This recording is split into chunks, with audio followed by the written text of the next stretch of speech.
So thank you so much for buying my template. We have a new era and a new box, so we had to make a new poster.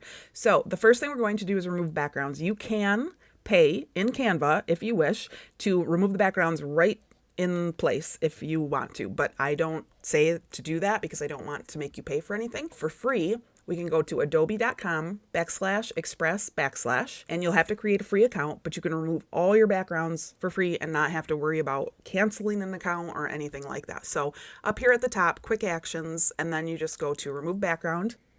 You can either upload your photo by clicking here and going and finding the folder on your desktop, or if you have the folder on your desktop, you can just drag and drop your photos into here, just one at a time though, and it will remove the background. If when the background gets removed, you're not happy with it, it could be an issue of the quality of your photo.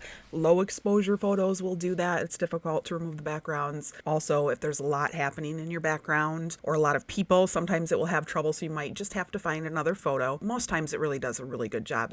You'll hit download and it will download, and then it will put you into Adobe Express's program to mess around with the photo, which you don't want to do. All you're going to do is go up here to this little A icon in the top corner, and it will take you back to the main page, and you're just going to go down to remove background again, which is the little doggy there. You're just going to keep dragging and dropping your photos in. You'll do every single one of them and you'll download them, and then we'll come back to Canva and then you will upload your photos in. So you're going to want to go to uploads.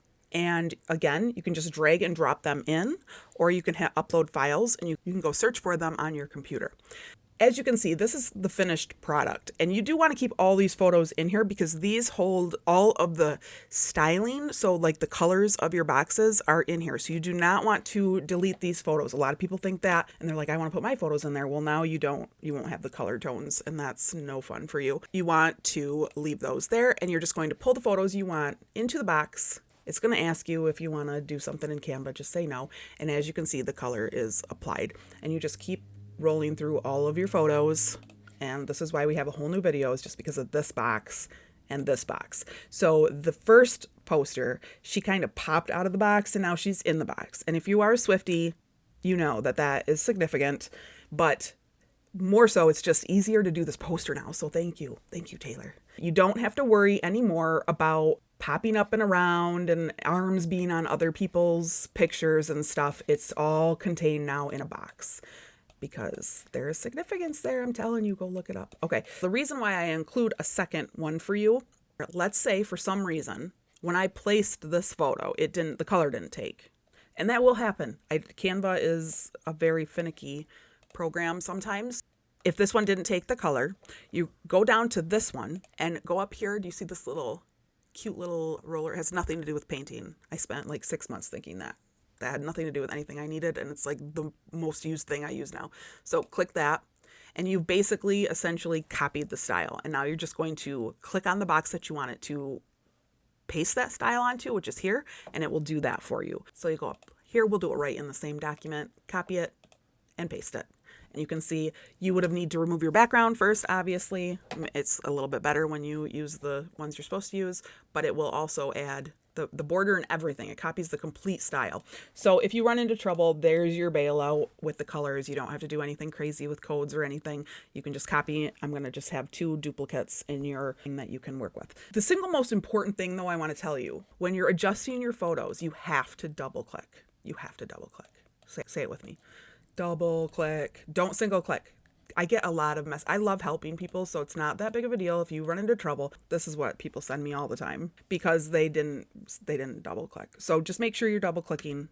Sometimes the adjustments that were made as a default won't necessarily look the best on your photos. What you'll want to do is click on the photo that you feel like needs adjustments and go up to edit photo and adjust. And in here, you'll see that there's a lot of already pre-done adjusting. So I set you up so that most pictures are good to go. However, you might find your photo is a little darker than you wish. So if you want to brighten it, you're working with brightness. I'll show what all of these do just to give you a quick little walkthrough. Contrast, whites, and blacks. Play around and you'll get it exactly like you like it. A really good contrast is what you're going for.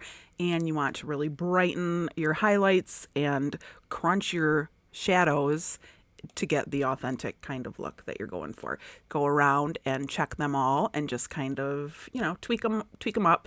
If you get in there and you just cannot get them to look right, again, you might need to pick another photo. The red box is notoriously difficult to maneuver because it is so dark in there. So pick a photo that goes in that box that is, really clear and easy to see. Like that is a good photo for there. It won't disappear when I move the grain layers forward.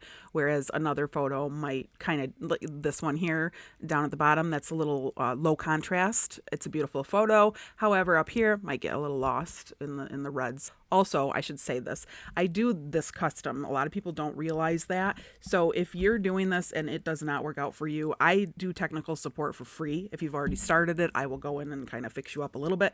But if you're like, heck no, what did I sign myself up for? I actually have a listing that is the difference in price between what you purchased, the template, and me to do it for you custom to if you would have purchased that in the first place, there's no difference in cost, if that makes any sense at all.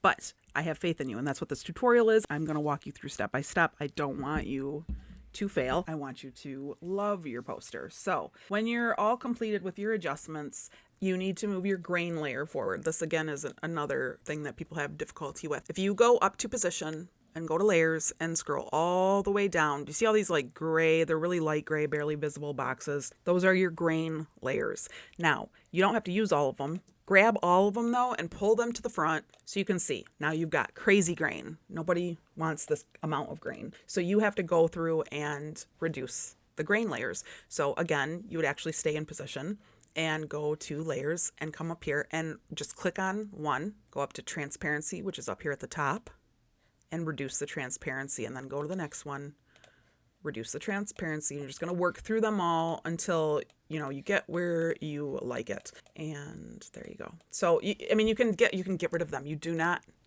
have to have grain. You can leave it sharp like that. That's just not the aesthetic that we see in the poster. So I give you grain layers to play around with. Use as many or as few of them as you wish to create your level of grungy look. And down here, you just change your text. I've included the text that you need. So just change your name. You may have to adjust it if you want to make it line up super nice and clean on the sides. You want to pull some guides over. And if this little strip here isn't showing up, go up to File, Settings, Show Rulers and Guides. And then you can slide some rulers in so you can line this up, because that's part of the aesthetic, is you definitely want these two flush with each other. And you always want this line to seem bigger than the others. These are actually two different fonts, so don't get confused when you see that. This is supposed to be a different kind of font. This is Abril Fat Face, and this is the Eris font. To download it, you're going to go up to Share, Download, and you can choose between a PNG, a JPEG, and a PDF. When you download, you want to make sure you're only downloading the page you're working on. This is actually like I have a ton of templates in here. So I have 4 pages. You will also have multiple pages because you're going to have the page that this tutorial is located on. You're going to have troubleshooting pages, and you're going to have a second one of these. You want to just make sure that when you download, you're only downloading the page you're working on. So I'm only working on page 1. That's what I want to download. And there you go. And you'll be able to print that out wherever you wish. In the same area, if you're running into trouble and you need me to look at something, then go up to Share, and where it says Only You Can Access, change that to Anyone with Link Can Edit. Copy the link and send it to me on Etsy messages. Don't send it on YouTube. People will see it. So send it to me on Etsy messages, and I can go in and I'll only be able to see the poster itself. So if you have any photos you want me to work with, just make sure they're dumped on there so that I can see them. I can't see anything in your account. I can only see just the template that you're sending me. So that's one quick way for me to do some technical support if you need it. Now let's see, we covered the text, we covered the grain layer, we covered how to download, we covered the share link. Background, I think that's everything, you guys. I think we got it all. This is a really quick one. If I move too quick, I apologize.